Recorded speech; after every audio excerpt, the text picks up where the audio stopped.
Hello everyone, कैसे हैं आप सभी लोग।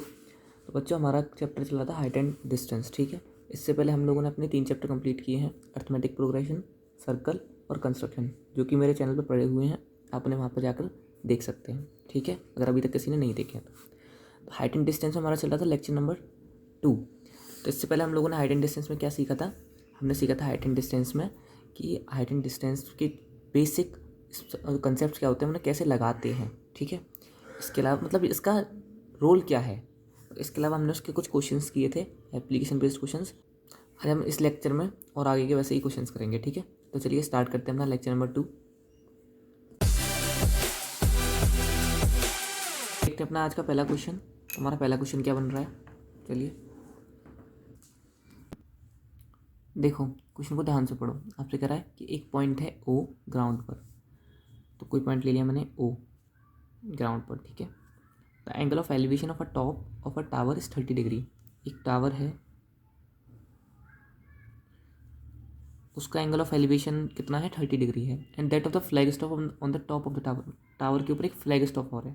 अच्छा, तो मैं इस टावर को इतनी हाइट का ले लेता हूँ। ठीक है, ये टावर है, इसका एंगल दिया हुआ है आपको एलिवेशन का 30 डिग्री। टावर इतना ही है। ठीक है, इसके ऊपर एक फ्लैग स्टॉप और है, तो ये हो गया आपका फ्लैग स्टॉप। ठीक है, इसकी जो लेंथ है वो आपकी 5 मीटर है और इसका एंगल ऑफ एलिवेशन कितना है, 60 डिग्री। समझ में आया। टावर की जो हाइट थी, टॉप थी, उसके लिए तो एंगल ऑफ एलिवेशन है 30 डिग्री, और जो फ्लैग स्टॉप ऊपर लगा हुआ है 5 मीटर का, उसके लिए एंगल ऑफ एलिवेशन है 60 डिग्री पॉइंट ओ से। ठीक है, क्या क्लियर है।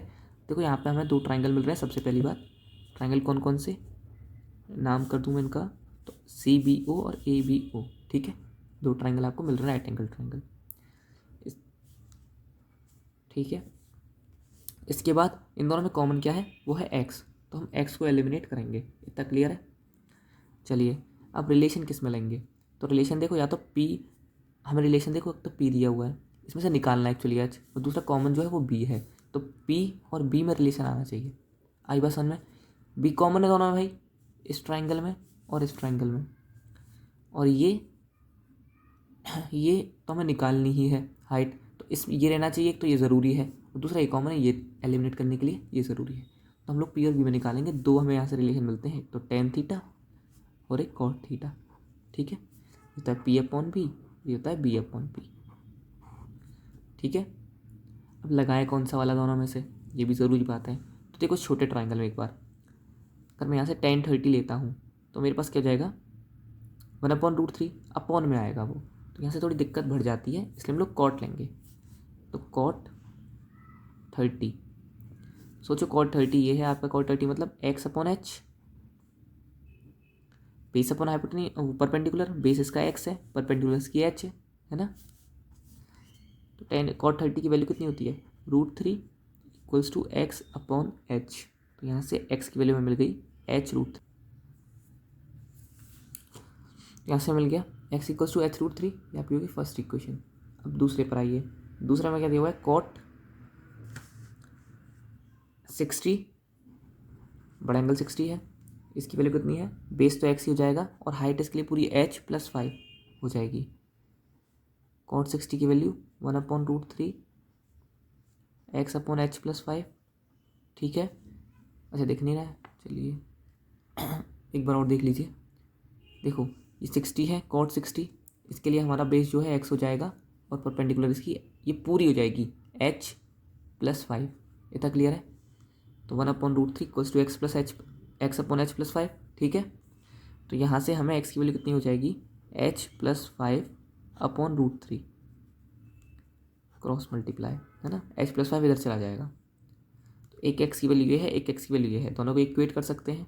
तो हमारे पास आ गया H√3 equals to H+5 upon √3। √3 इधर जाएगा मल्टीप्लाई में, कितना हो जाएगा आपका, √3 इंटू √3 3, तो 3H equals H+5। H minus में जाएगा तो 3H minus H, 2H equals to 5। तो यहाँ से H की वैल्यू कितनी मिल जाएगी हमें, 5/2, जो कि होती है आपकी कितनी, 2.5। ठीक है, मीटर। H की वैल्यू हमारे पास आ गई 2.5 मीटर। इसने हाइट ही मांगी थी आपकी टावर की। क्लियर है क्वेश्चन। ठीक है, नेक्स्ट क्वेश्चन पे चलें। चलिए देखो, ये आपका क्वेश्चन नंबर 2 दिया हुआ है। आपसे क्या कहा है, आपसे कहा है एक ऑब्जर्वर है जो कि 1.5 मीटर टॉल है, मतलब उसकी खुद की हाइट 1.5 मीटर दी हुई है आपको। Is 30 meter away from a chimney, एक चिमनी से 30 मीटर अवे खड़ा है। The angle of elevation of the top of the chimney from his eye, उसकी आंखों से जो चिमनी है उसके टॉप पर जो एंगल ऑफ एलिवेशन गया है वो 60 डिग्री है। तो चिमनी की हाइट निकाल दो। तो सबसे पहली बात, ये खुद 1.5 मीटर का है, ठीक है। फिर अगर ये चिमनी है आपकी तो इसके टॉप को देख रहा है। अब एक बात समझो, ये आपका ऑब्जर्वर है, ये चिमनी को देख रहा है ऊपर, तो यहाँ से देखेगा, है कि नहीं? यहाँ से तो नहीं देखेगा ग्राउंड पर से, तो उसने यहाँ से देखा है इसे, चिमनी के टॉप को, और इसने एंगल ऑफ एलिवेशन कितना बनाया? तो ये नहीं होता angle of elevation, parallel line से ये, यहाँ से इसने देखा। हम लोग एक हॉरिजॉन्टल पैरेलल लाइन लेते हैं ग्राउंड के, ये ग्राउंड है आपका।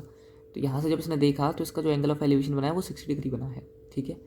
और ये ऑब्जर्वर 1.5 मीटर का खुद, जो कि 30 मीटर अवे खड़ा हुआ है। तो जो डिस्टेंस है कितनी हो गई? 30 मीटर, ठीक है। मैं से A B C D E लेता हूँ, ठीक है। अब इस बात को समझना गौर से। आपके पास क्या है? आपको निकालनी क्या है? आपको निकालनी हाइट ऑफ द चिमनी। ये पूरी चिमनी की हाइट निकालनी, ठीक है।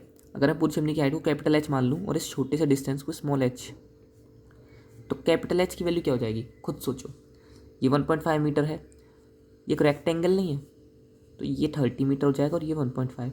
अब अगर ये खुद 1.5 है इतना ऊंचा, ये स्मॉल h हो गई आपकी बची हुई चिमनी की, तो टोटल चिमनी की हाइट कितनी हो जाएगी? 1.5 प्लस स्मॉल h, यानी कि जो ये हाइट निकल के आएगी, ठीक है। और ये 30 दोनों बराबर जाएंगे, रेक्टेंगल है, पैरेलल है, उतना ही रहेगा, ठीक है। तो अब आइए ट्राइंगल निकालते हैं चिमनी की हाइट AED। AED में हमारे पास क्या है? हमारे पास एंगल 60 डिग्री। अच्छा, हमने 10 ही क्यों लिया? ये बात अब तक तो समझ में आ गई होगी ना क्यों लिया। हमें हाइट निकालनी है, दूसरी चीज़ हमें बेस ही दी हुई है, तो परपेंडिकुलर और बेस में ही रिलेशन होना चाहिए, जो कि 10 या कॉट देते हैं, ठीक है। और कॉट इसलिए नहीं लिया, वो 1/√3 हो जाएगा ना, थोड़ा दिक्कतें बढ़ा देता है। अपॉन में आ रहा था क्यों लें?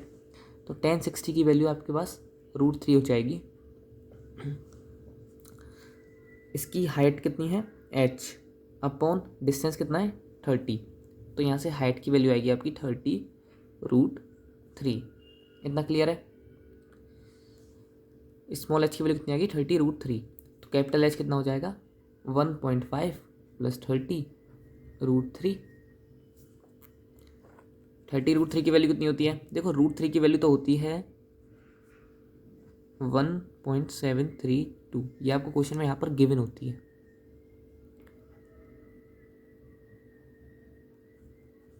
ठीक है। और ना भी हो तो आप इसे अब याद कर ही लेंगे, हर क्वेश्चन में आ रही है ना। तो ये आपकी 1.5 प्लस 30 इंटू 1.732। देखो, एक ज़ीरो है तो वो इस डेसिमल को अंदर ले जाएगा, तो जाएगा 3 इंटू 17.32। तो इससे आपको मल्टीप्लाई करना है असल में। तो इसका जब आप मल्टीप्लाई करोगे तो 3 2 6 3 9 21 2 5 51.96 आपका सम करके आएगा मल्टीप्लाई करके, ठीक है। तो आप इन दोनों को ऐड करोगे तो ये 6 14 1 2 5 और फिर 53, ठीक है। 53.46 मीटर इसकी हाइट हो जाएगी टोटल चिमनी की पूरी की, ठीक है। क्वेश्चन समझ में आया? इजी था। चलिए नेक्स्ट क्वेश्चन की तरफ। तो देखो, क्वेश्चन समझो क्या कह रहा है। ये कह रहा है कि the angle of elevation of the top of the tower. तो एक टावर है, उसके टॉप का जो एंगल ऑफ एलिवेशन है from 2 points at distance of 5 metre and 20 metre from the base of the tower. मतलब एक पॉइंट उसका 5 मीटर की डिस्टेंस पर है यहाँ से इसके बेस से, तो ये 5 मीटर हो गया, और एक पॉइंट 20 मीटर, लेकिन 20 मीटर इस तरफ है या इस तरफ है वो देखना पड़ेगा। तो from the base of the tower and in the same straight line, तो उसी साइड में ये देगा वो, है ना, ध्यान रखना। उसी साइड में एक पॉइंट तो 5 मीटर की डिस्टेंस पर है, ये हो गया, और एक 20 मीटर की डिस्टेंस पर है, ये हो गया। इन पर एंगल ऑफ एलिवेशन जो है इसका,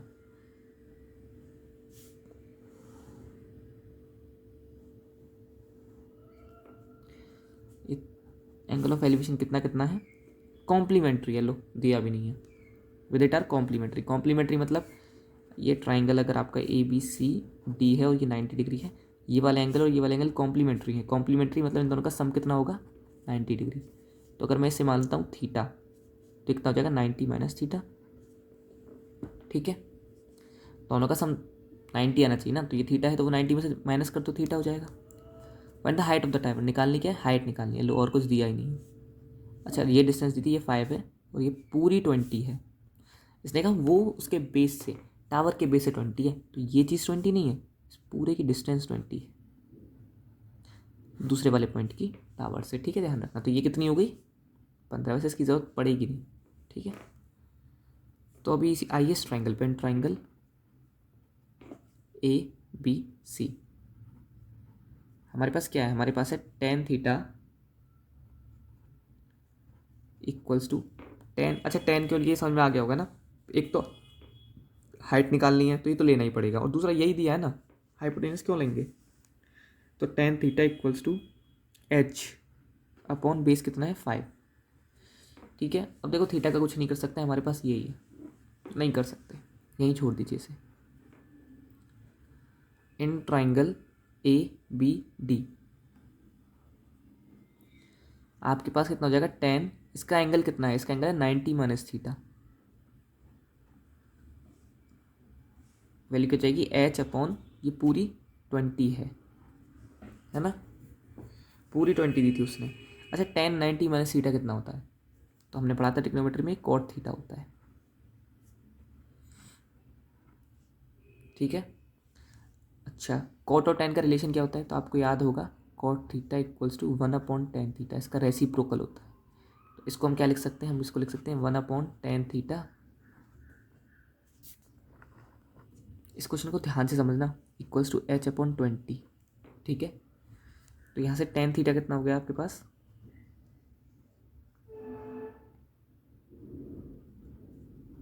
ट्वेंटी अपॉन H, उल्टा कर दिया मैंने वैसे, और कुछ नहीं किया है। सेकंड, अब यहाँ से tan थीटा और यहाँ से tan थीटा एलिमिनेट कर दो, कितनी भी तरीके से कर सकते हो, लेकिन मुझे एलिमिनेशन सबसे बढ़िया लगता है। तो आप इन दोनों को बराबर रख दीजिए, 20 upon H equals to H upon 5। यहाँ से क्या हो जाएगा, ये जाएगा cross multiply H square equals to 20 into 5 100। तो यहाँ से H की वैल्यू कितनी आ जाएगी, √100 यानी कि 10 मीटर। क्लियर है, क्लियर है क्वेश्चन, एक बार और देख लें। आपसे बोला गया था कि एक टावर है, उसके 2 पॉइंट पर एंगल ऑफ एलिवेशन दिए हुए हैं, एक दिया हुआ है यहाँ पर थीटा और दूसरा 90 में थीटा, यानी कि कॉम्प्लीमेंट्री है एक दूसरे के। एक का डिस्टेंस 5 मीटर था बेस से और दूसरे का 20 था। तो मैंने एक ट्राइंगल लिया, उसमें लगाया रिलेशन। अब इसे सॉल्व तो कर नहीं सकते थे इससे आगे, तो यहीं छोड़ दिया। दूसरे को किया तो वो tan 90 माइनस थीटा था, हमें इतना पता है cot थीटा हो जाता है ये, तो इसमें चेंज कर लिया हमने यहाँ से। फिर हमें पता है कि cot थीटा क्या होता है, वो 1 अपॉन tan थीटा होता है। रीज़न बोला 10 में चल रहा है ना, ठीक है। यहाँ से मैंने, अगर मैं चाहता तो इसे कुछ भी कर सकता था, मल्टीप्लाई वगैरह, लेकिन हमें पता है 10 को एलिमिनेट कर सकते हैं। तो यहाँ से 10 निकाला मैंने, रेसिप्रोकल करके ये आ गया। दोनों 10 है, दोनों को बराबर रख सकते हैं, तो मैंने बराबर रख दिया। ऐसे H स्क्वायर हो गया आपका 100, H की वैल्यू आ गई 10 मीटर। इतना क्लियर है, ठीक है। तो आप कीजिएगा, ठीक है। मिलते हैं नेक्स्ट लेक्चर में और भी दिलचस्प क्वेश्चन के साथ में। तो इसमें भी अभी और अच्छे अच्छे क्वेश्चन आने वाले हैं, तो आप इस प्लेलिस्ट को सेव कर लीजिएगा ध्यान से, ठीक है, अगर आपने नहीं किया अभी तक, ताकि आपको इसमें ऐड होने वाले और वीडियोस के बारे में नोटिफिकेशन मिलता रहे। और अगर आपने अभी तक मेरे चैनल को सब्सक्राइब नहीं किया है तो इसे सब्सक्राइब कर लें, ताकि आपको और भी आने वाली प्लेलिस्ट के बारे में नोटिफिकेशन मिलता रहे जब भी वो आए, ठीक है। चलिए पढ़ते रहिए, मिलते हैं नेक्स्ट लेक्चर में।